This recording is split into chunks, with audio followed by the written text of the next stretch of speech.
سلام خدمت همه عزیزان، در خدمتتون هستیم با دوره تابلو دسکتاپ ادوانس. ولی قبل از اینکه وارد نرم افزار بشیم باید بدونیم که خود تابلو چند تا پروداکت داره.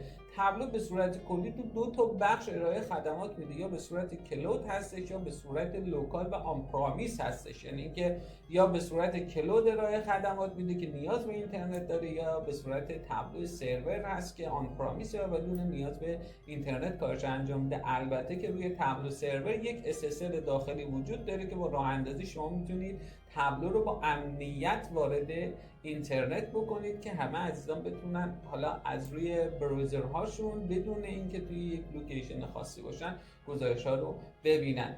تابلو پرپ بیلدر کارش ETL و کلینینگ داده ها هسته. شما میتونید منابع داده مختلف رو بهش وصل بکنید، بیارید و جوین و اپن رو این کارا رو روش انجام بدید و خروجی رو به شما یک هایپر میده.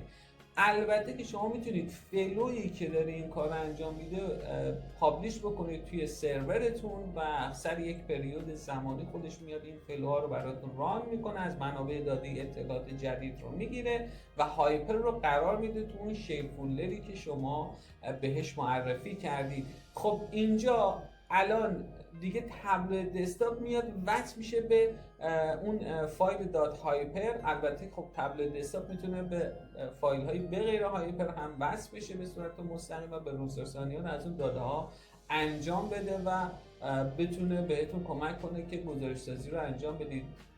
تابلو دسکتاپ در اصل کارش ویژوالیزیشنه، ولی خب یک بخش خیلی محدودی هم ETL داده ها رو تو خودش میتونید انجام بدید، ولی نه مثل تابلو پرپ. تابلو پرپ تخصصا روی حوزه ETL داده ها کار میکنه. تابلو پابلیک هم بخشی که شما میتونید یک یوزر رو اندازی بکنید و این ویژوالیزیشن هایی که ساختید، داشبورد هایی که ساختید رو میتونید برای عموم انتشار بدید. اینجا هیچ محدودیتی مثل تابلو سرور برای یوزراتون نداره. روی تابلو سرور شما میتونید برای هر یوزر یک دسترسی تعریف کنید که چه داشبوردی رو ببینه و چی رو نبینه. توی پابلیک اینجوری نیست، برای عموم بازه و عموم میتونن بیان از اون داشبورد استفاده کنن. بریم با هم دیگه توی تابلو دسکتاپ و کارمون رو شروع کنیم.